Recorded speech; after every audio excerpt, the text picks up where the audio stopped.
नीता अमीर और रीता एक गरीब स्टूडेंट थी। दोनों एक ही स्कूल में एक ही कक्षा में पढ़ते थे। अमीर नीता गरीब रीता को नापसंद करती थी और सबके सामने उसे नीचा दिखाती थी। लेकिन रीता के अच्छे व्यवहार ने एक दिन नीता का दिल जीत लिया और उसे उसके बुरे व्यवहार पर पछताने के लिए मजबूर कर दिया। नीता के माता पिता बहुत अमीर थे। रीता की मां नीता के घर पर नौकरानी का काम करती थी। रीता के पिताजी बचपन में ही उसे हमेशा के लिए छोड़कर चले गए थे। तब से रीता और उसकी माँ सुधा बेहद संघर्ष भरी जिंदगी जी रहे थे। घर का खर्च चलाने और रीता को पढ़ाने के लिए सुधा ने नीता के घर पर नौकरानी का काम करना शुरू कर दिया था। संयोग से अमीर नीता और गरीब रीता एक ही स्कूल में पढ़ती थी। नीता स्कूल में दूसरे कर्मचारी जैसे सफाई वाला, गार्ड, स्कूल वैन ड्राइवर के साथ भी बुरा व्यवहार करती थी।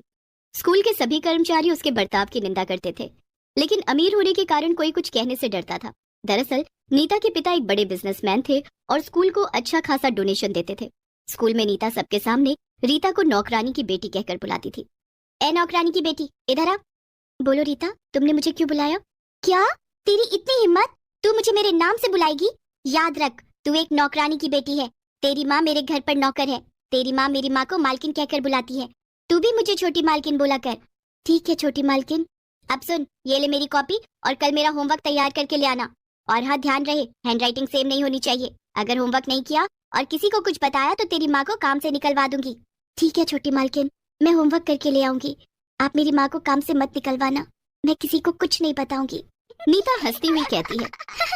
गरीब कहीं की, अब जा, खड़ी क्यों है? नीता रोज अपने होमवर्क की कॉपी रीता को दे देती थी। रीता उसका होमवर्क बनाकर लाती और नीता को अच्छे नंबर मिलते थे।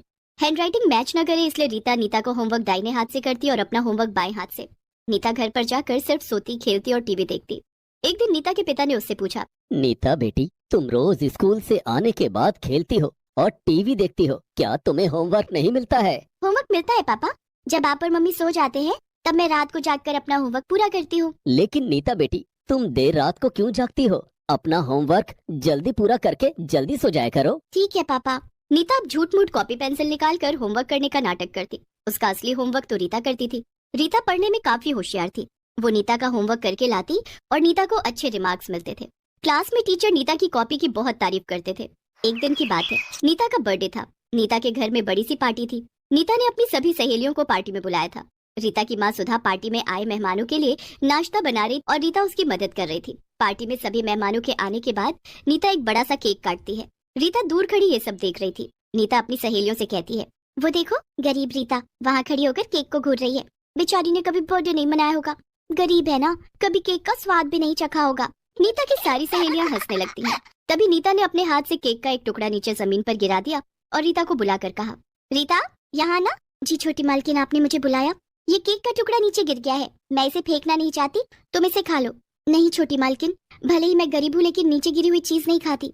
नीचे गिरा हुआ केक नहीं खाएगी तो क्या तुझे अच्छा वाला केक चाहिए? औकात देखी है अपनी। नीता की माँ अंजू उसे रीता के साथ बुरा बर्ताव करते हुए देख लेती है।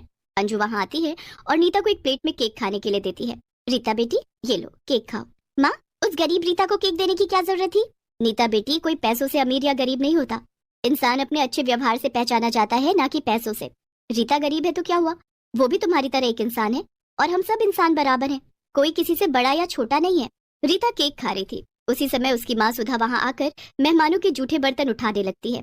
रीता अपनी माँ से कहती है, माँ, मैं बर्तन साफ करने में तुम्हारी मदद करती हूँ, इससे तुम्हारा काम जल्दी हो जाएगा। रीता भी सुधा के जूठे बर्तन उठाने लगती है और रसोई में जाकर जूठे बर्तन साफ करने में सुधा की मदद करने लगती है। नहीं रीता बेटी, तू घर चली जा, मैं थोड़ी देर में आती हूँ। नहीं माँ, इतना सारा काम है, मैं तुम्हें अकेले नहीं करने दूंगी। रीता अपनी माँ का बहुत ख्याल रखती थी और बहुत संस्कारी भी थी, इसलिए नीता के माता पिता रीता को बहुत पसंद करते थे। लेकिन ये बात नीता को अच्छी नहीं लगती थी, इसलिए वो रीता से और ज्यादा चिढ़ने लगी थी। नीता अपनी सहेलियों को लेकर रसोई में आ जाती है और रीता का मजाक उड़ाने लगती है। ये है गरीब स्कूल स्टूडेंट, इसके घर का खर्चा हमारे पैसों से चलता है। ये हमारे घर काम करते हैं और मेरे मम्मी पापा इन्हें सैलरी देते हैं, हमने इन्हें काम पर रखा हुआ है। नीता के बुरे बर्ताव पर भी रीता ने कुछ नहीं कहा, लेकिन नीता के माता पिता उसके इस व्यवहार से बहुत दुखी हो जाते हैं। वे सुधा और रीता से इसके लिए माफी मांगते हैं। वे नीता को समझाने की बहुत कोशिश करते हैं, लेकिन नीता को अपनी अमीरी पर बहुत घमंड था। काम खत्म करने के बाद जब सुधा और रीता जाने लगते हैं तो अंजू उन्हें कुछ मिठाइयाँ देती है। दूसरे दिन स्कूल में रीता लंच में वही मिठाइयाँ लेकर आती है। ये तो वही मिठाई है ना जो मेरी माँ ने तुम लोगों को भीख में दी थी। वो तो अच्छा था कि कल मेरा बर्थडे था, इसलिए तुम्हें केक और मिठाई खाने को मिल गई। नीता की बात सुनकर रीता की आंखों में आंसू आ जाते हैं। उससे वो मिठाई खाई नहीं गई। लंच का टाइम खत्म होने के बाद क्लास में टीचर आई और उन्होंने अनाउंस किया, आज सब बच्चे अपना होमवर्क यहीं करके मुझे दिखाएंगे। ये सुनते ही नीता के पैरों तले जमीन खिसक गई। अब क्या होगा, मेरा होमवर्क तो रीता करती है, अब मैं अपना होमवर्क कैसे करूंगी। लेकिन अब तो कुछ नहीं हो सकता था। नीता को अपना होमवर्क क्लासरूम में ही करना पड़ा। जब टीचर के पास नीता की कॉपी आई, ये क्या नीता, तुमने तो सारा होमवर्क गलत किया है और तुम्हारी हैंडराइटिंग भी अलग है। घर से तो तुम सब सही बनाकर लाती हो, क्लासरूम में तुम्हें क्या हो गया। टीचर ने नीता की कॉपी पर काफी बैड रिमार्क्स दिए और कहा, कल पेरेंट्स मीट है, अपने मम्मी पापा को स्कूल लेकर आना और सभी बच्चे कल अपने मम्मी पापा को लेकर आएंगे। दूसरे दिन नीता अपने माता पिता के साथ स्कूल आई। रीता भी सुधा के साथ स्कूल आई। पेरेंट्स मीट में रीता की खूब तारीफ की गई, जबकि नीता के माता पिता को उसकी शिकायतें सुनने को मिली। सबके सामने रीता की तारीफ और अपनी बुराई सुनकर नीता से रहा ना गया। उसने रीता से इस बात का बदला लेने की ठानी। दूसरे दिन रीता स्कूल आई। वो अपना स्कूल बैग अपनी सीट पर रखकर वॉशरूम चली गई। इसी बीच नीता ने उसके बैग से उसके होमवर्क की कॉपी चुरा ली और खिड़की से बाहर फेंक दी। थोड़ी देर के बाद रीता क्लास में आकर बैठ गई। क्लास में टीचर भी आ गई। सभी बच्चों अपनी अपनी होमवर्क की कॉपी जमा करो। मैडम, मैंने अपनी होमवर्क की कॉपी पहले ही आपके टेबल पर रख दी थी। टीचर ने टेबल पर देखा तो रीता की होमवर्क की कॉपी रखी हुई थी। शाबाश रीता। अब नीता परेशान हो गई। अगर रीता की होमवर्क की कॉपी मैडम के टेबल पर रखी है तो जो कॉपी मैंने खिड़की से बाहर फेंक दी वो किसकी थी। कहीं वो मेरी कॉपी तो नहीं थी जो रीता बनाकर लाई थी। तभी टीचर ने नीता से कहा, नीता तुम्हारी होमवर्क की कॉपी कहाँ है। मैम वो मेरी कॉपी घर पर छूट गई। नीता तुम्हारी कॉपी तुम्हारे बैग में ही होगी, तुम रोज अपनी कॉपी लाती हो तो फिर आज कैसे भूल सकती हो। अपना बैग चेक करो। नीता ने अपना बैग चेक किया तो उसकी होमवर्क की कॉपी उसके बैग में ही रखी थी। नीता ने अपनी कॉपी टीचर को दे दी। दरअसल रीता ने क्लास में आते ही अपनी कॉपी टीचर के टेबल पर रख दी थी और नीता की कॉपी उसके बैग में रख दी थी। उस समय नीता क्लास में नहीं थी और नीता ने जो कॉपी खिड़की से बाहर फेंकी वो पुरानी कॉपी थी जो भर चुकी थी। नीता को अपनी हरकत पर बहुत शर्म आई।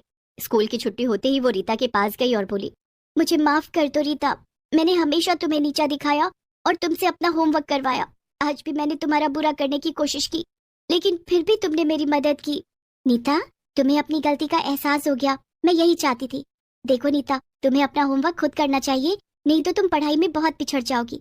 अगर तुम पढ़ाई में पिछड़ गई तो तुम्हारे माता पिता को कितना बुरा लगेगा। जरा सोचो, परीक्षा में तुम्हारी जगह मैं तो नहीं लिखूंगी, सभी प्रश्नों के जवाब तुम्हें ही लिखने पड़ेंगे। तुम ठीक कह रही हो रीता, आज से मैं अपना होमवर्क खुद करूंगी, कभी तुम्हारे साथ बुरा बर्ताव नहीं करूँ। ऐसी ही और वीडियो देखने के लिए चैनल को सब्सक्राइब करें।